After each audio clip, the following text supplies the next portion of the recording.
All right. So in this video, we are going to cover some important concepts. It is just like a concept review. So what are the concepts that I'm going to cover? The first thing is quadratic functions. So in under quadratic functions, let's see what are the objectives that are important. Now let's say that I give you a quadratic function of this form. So let's say that this function is negative x squared plus 6x plus 4. So that's my quadratic function. As soon as I see this function written in the general form, I immediately know that the graph is concave down, right? And I also know that it has a y-intercept of 0, 4. So y-intercept is something that you can get immediately from a function written in the general form. So, but I still do not have any other information about this function. Maybe I do have one more. I know that the domain is all real numbers because domain is all real numbers for all quadratic functions. Okay, so this is all I have right now. So what I'm going to do is, let's see what can we do with this general form. Maybe I can find the x-intercepts, right? How do I find the x-intercept? I look at it and I see, can I factor this? I don't think I can factor this. So then I'm going to see if I can use the quadratic formula.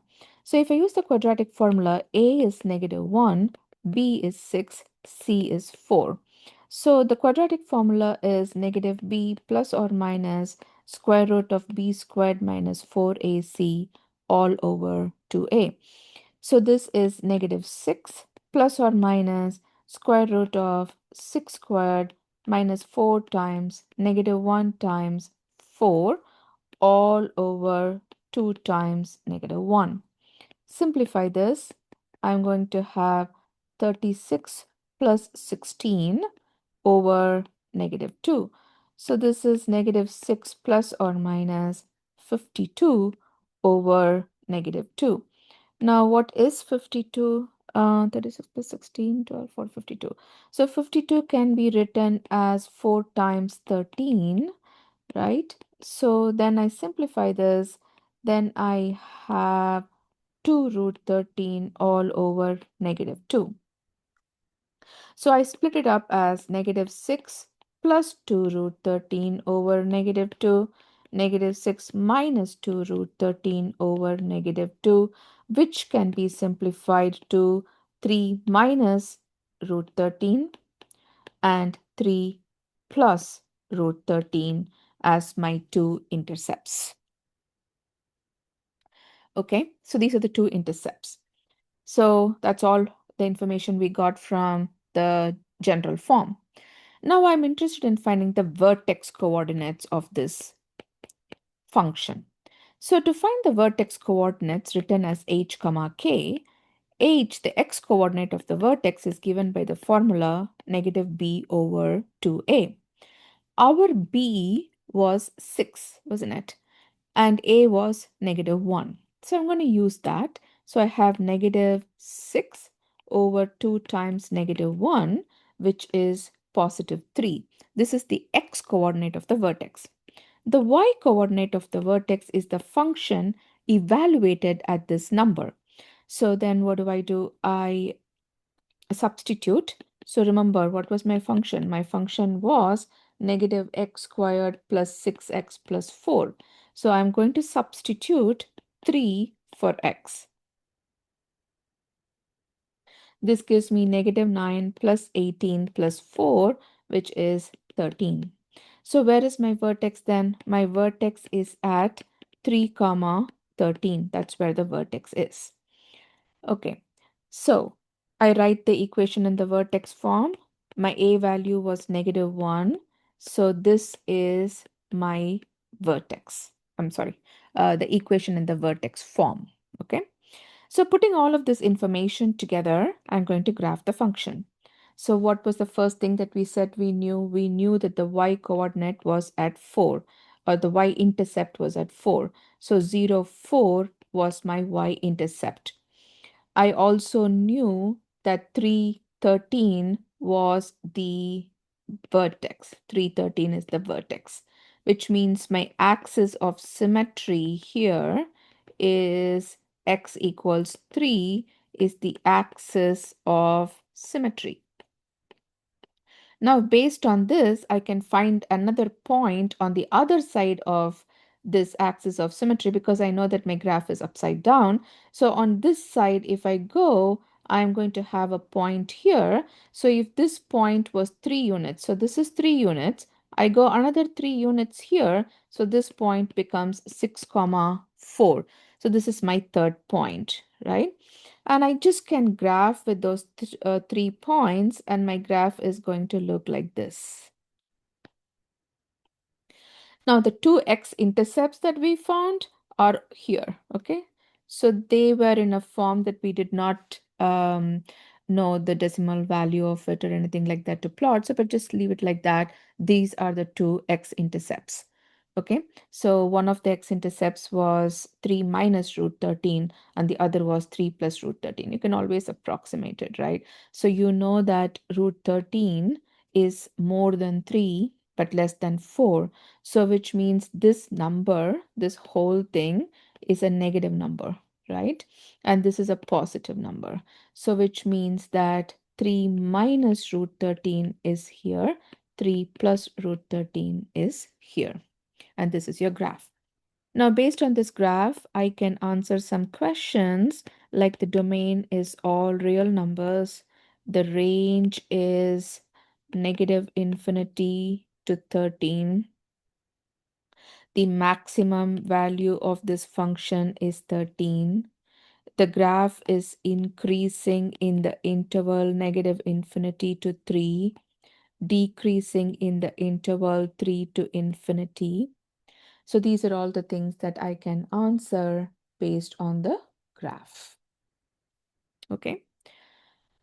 So this is what you are expected to do. And remember, whenever you are trying to find the maximum or the minimum value, you have to find the vertex, right? And the k value of your vertex will give you the maximum or the minimum. So when the graph opens down, this k value, right? Just the k value will be the maximum. When your graph is concave up like this, then your k value will become the minimum. Regardless, k value is what you are interested in finding to answer a maximum or minimum question of a quadratic function. All right, so let's do that. So in a second question, let's just find the maximum or minimum without graphing, okay? So let's say that the function given to us is x squared plus 2x minus 1. So the question asks you, does this have a maximum or minimum? So you know that this is concave up, so you're going to say that the graph or the function has a minimum value, an absolute minimum, not an absolute maximum. To find that, first find h. So in this case, it is negative 2 over 2, which is that is the h value, and the k value will be like so. So you'll have 1 minus 2 minus 1, which is negative 2. So this value, negative 2, is the absolute minimum value of your function. Okay, so negative 2 is the minimum in this case. So in the third type of problem, if I give you a graph of a function and if I ask you to find its equation. So let's see an example of that.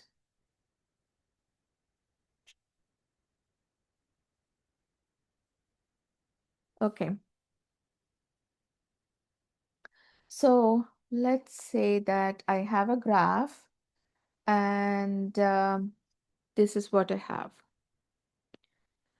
So it has the vertex at 3, 4 and it has y-intercept at 49 or something like that. So it's not to scale, but this is what it has. I had to write the equation. So what do? I write it in the vertex form. A times x minus h squared plus k is the vertex form. So I don't know what A is, but I know the vertex is 3, comma 4. This is what I know. So I replace this for H, this for K. Then I use this point, the y-intercept 0, 49. So the 49 goes in the place of f of x, 0 goes in the place of x. Okay. So what do? I take the point. So this point could be the y-intercept or it could be any point. So this point, because it is the y-intercept, it is 0, 49, right? So the 0 will go in the place of x and this will go in the place of f of x. Because remember, any point on the graph of a function is a solution to the equation. So if you plug in the x for x and the y value for f of x, it should give you a true statement. So solve this. Negative 3 squared is 9. Subtract 4 from both sides. Divide by 9. A is 5. So put it together.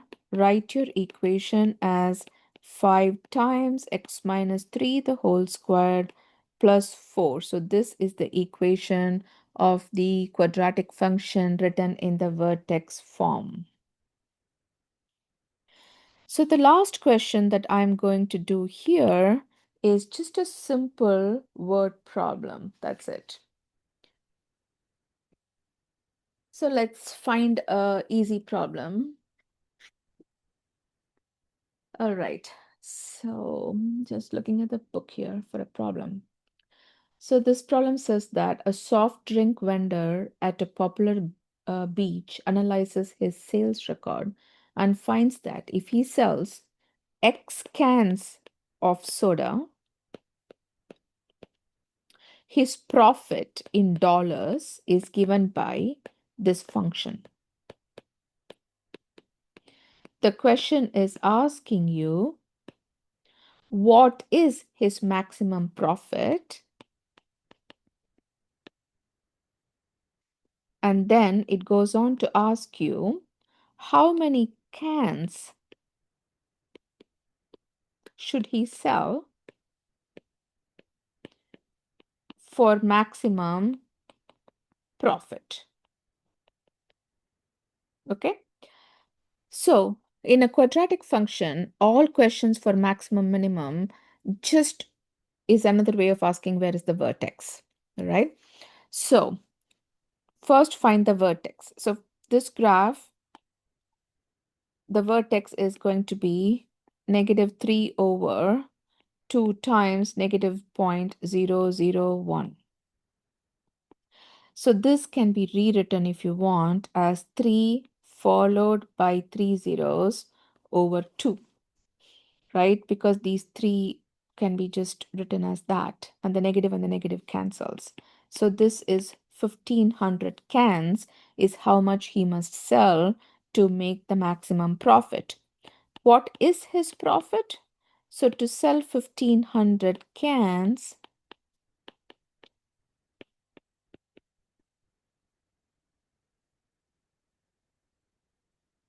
right? Something like this. Okay. So do this calculation on your calculator, and whatever you get is the maximum profit. So I can do this without a calculator, but I'm just going to use one to just get this answer quickly. And that will be that. Okay. So what do I have here? 1500 squared times 0.001.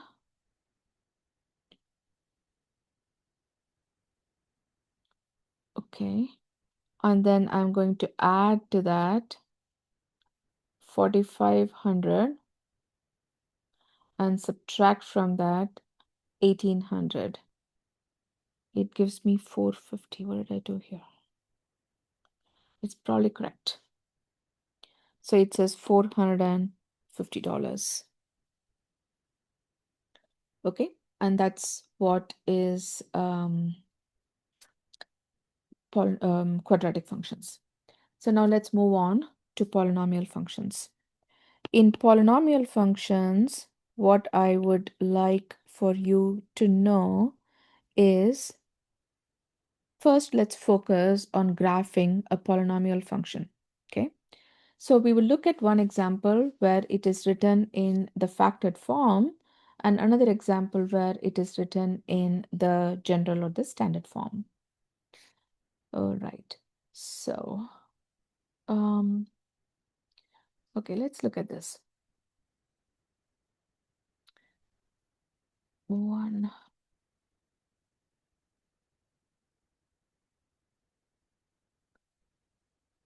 So a polynomial function is given as x plus 2, x minus 1, x minus 3, and you're asked to graph. The first step is to find the end behavior. To find the end behavior, you're going to look at what is the leading coefficient. Meaning, if you were to expand this polynomial, what will be the first term? The first term will be x cubed. So based on that, your end behavior is like this. Then find what are the x-intercepts. This is already conveniently given to you in the factored form. So if you set the first factor equal to 0, the x-intercept will be this, the next one will be this, and the third one will be this. These are your three x-intercepts. To find the y-intercept, make every x equal to 0. So remember, there is only one y-intercept for a function, so don't write three of them. You're multiplying all of these three numbers. So 2 times -1 is -2 times -3 is 6. So that means your y-intercept is at 0, 6. So let's put together all that we have right now. Oh, but before we do that, let's do a zero multiplicity chart. So this is our 0. This is the corresponding multiplicity and the behavior. So we already did the end behavior. Now we are going to do the behavior near the zeros, right? So first 0 was -2, then I had 1, and then I had 3. Since the factor that gave each of the zeros has only a degree of 1, the multiplicity of each of these zeros is 1. And whenever the multiplicity is odd, the graph crosses. So this is the first 0. The graph is going to cross. So the graph is coming from here and it is going to cross. The second 0 is here. The graph is above the x-axis. It's going to cross. And then 3, it's going to cross back. So this is how it's going to behave. And then it has a y-intercept of 6.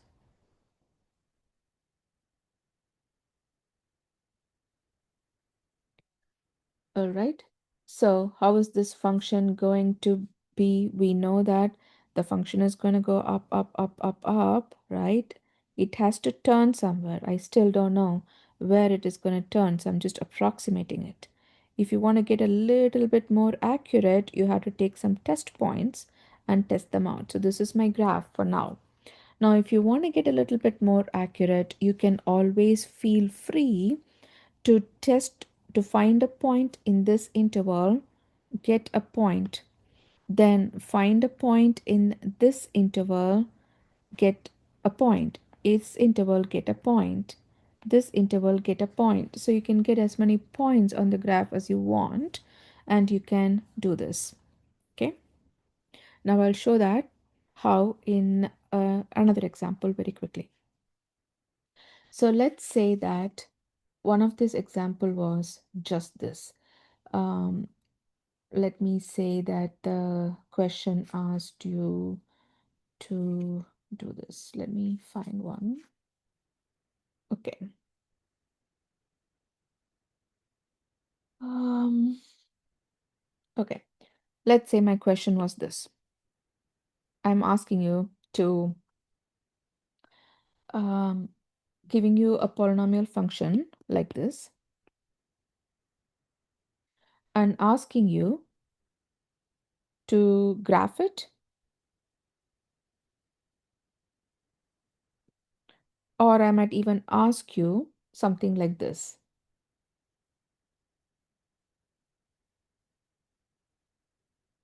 So the question could be like this: x minus 1 squared, x plus 2 cubed, where is this greater than or equal to 0? That could be the question.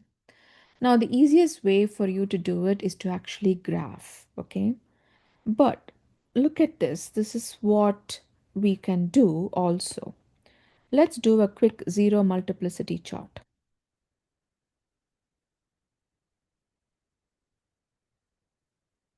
So 0 is 1. The corresponding multiplicity is 2. That means the graph touches the intercept and turns back.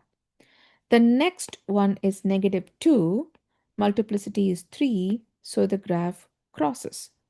Now, if you were to draw a number line to represent the x-axis, what are the two numbers you're going to have? You have negative 2 and 1. These are the two zeros, correct? And the degree of this function is 5 with a positive coefficient, right? So that means the graph has this end behavior. Okay, so your graph is going to, so let me just tell you, like you already know how this graph looks like. So um, let me very quickly show you, but I'm going to do a little bit more detailed also.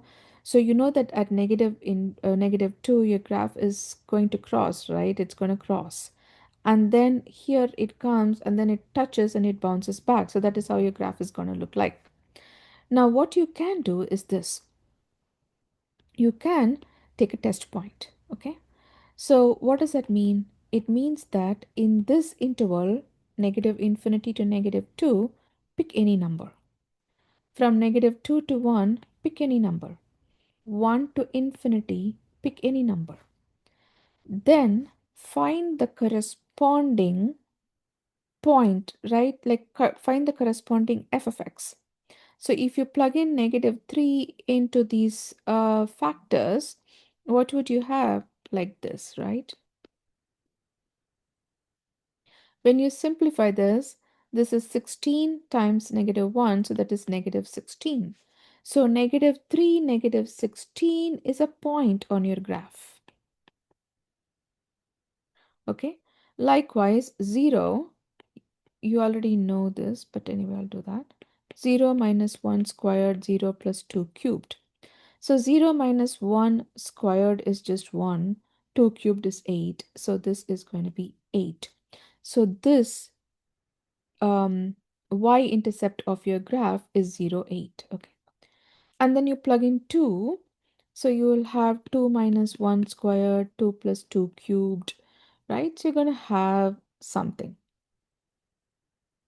So this is 64, right? So 2 comma 64. So 2 comma 64 is somewhere here. Now, you don't have to actually find all of these values to graph, right? You can get the points. If the question is asking you to graph, find the points, because more points you have on the graph, the better it is.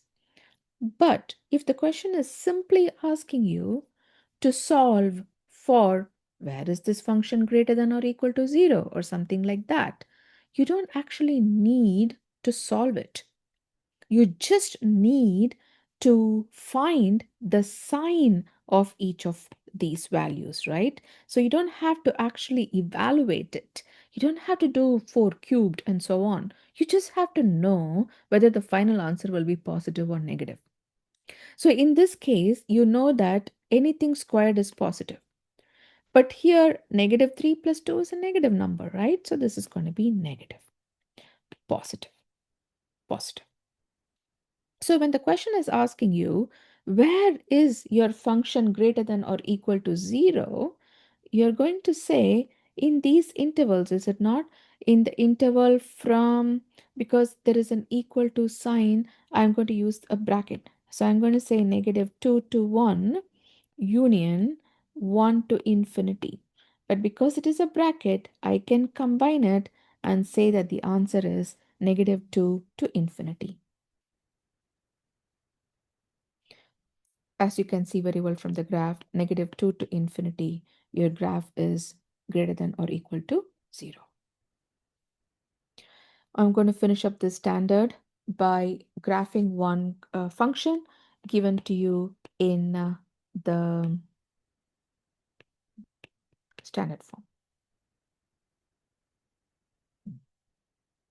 Okay, so the first thing I'm going to do is group this and factor, group this and factor. So I take x cubed as the common factor, I have x minus 2. I take plus 8 as the common factor, I have x minus 2. Then I have x minus 2 times x cubed plus 8. Okay.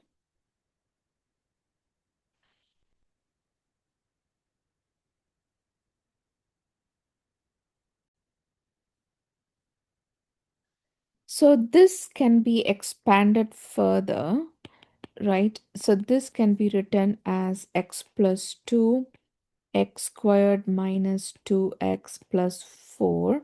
So this is the formula that you use. A cubed plus b cubed is a plus b times a squared minus ab plus b squared. It's very unlikely that you're going to see something like this on the exam, but the factoring by grouping is something that you should know, okay? So let me probably take something where the factoring is not that hard, but let's finish this problem.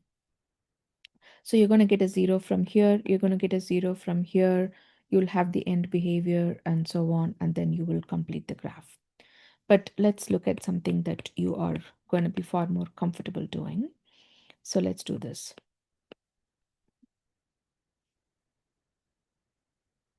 Again, I'm going to factor by grouping. So this will be 2x squared is a common factor. -9, I'm sorry, x squared is a common factor.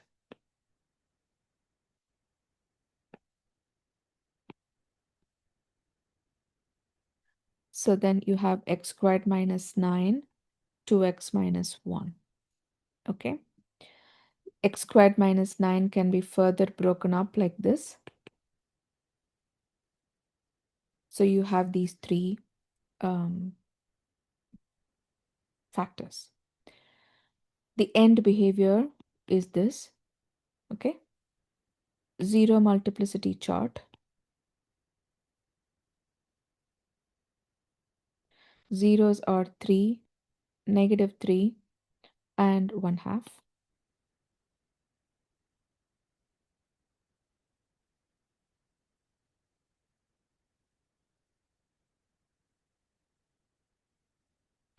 Corresponding multiplicities are 1, 1, 1, and crosses, crosses, crosses.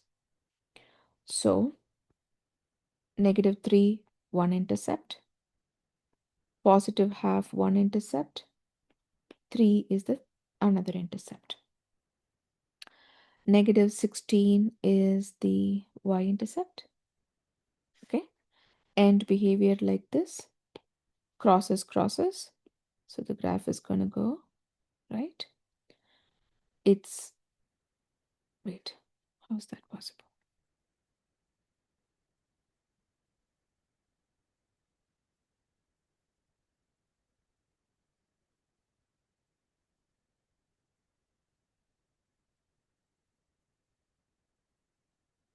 Okay, +9 is the intercept. That's what I was wondering because it has to be there. I don't know why I put -16. Where did I get that from? I don't know. So this is not the intercept. Sorry about that. Okay, there is no intercept here. The intercept is just here.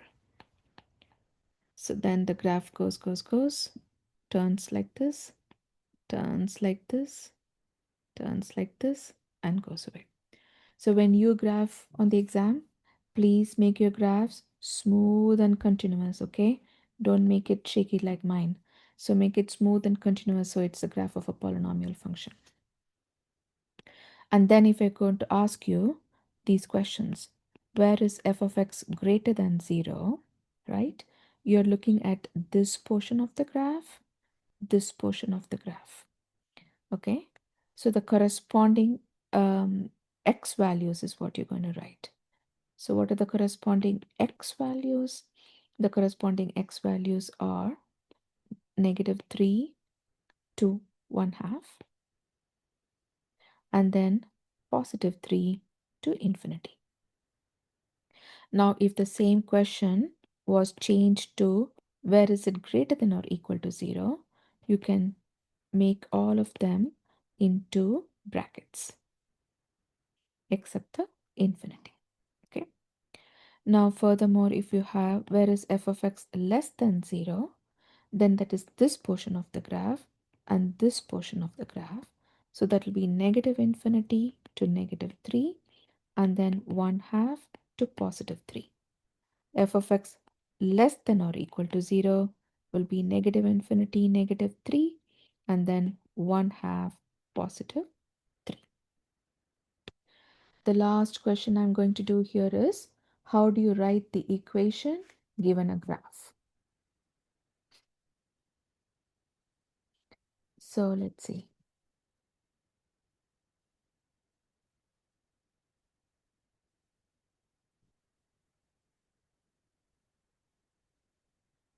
Suppose say I give you a graph like this and I ask you, can you write a potential equation for it, right?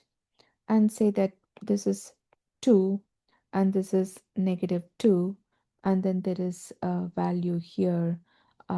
Let's say it is 5 or something like that. Okay. So then what I will do is I say that there is this equation that I can write based on the behavior. So the lowest degree that this can have is 3, and I can say x plus 2, x minus 2 the whole squared, right? Because the graph turns here. So that means this multiplicity is even. So that's why I did that. It crosses here, multiplicity is odd. Then I take this point 5 and then I try to find what a value could be. Because it is a y-intercept, the x becomes 0 and y becomes 5. So then I have 2, 4. So this is 8a is 5. That means a is 5/8. Put it together and write your equation.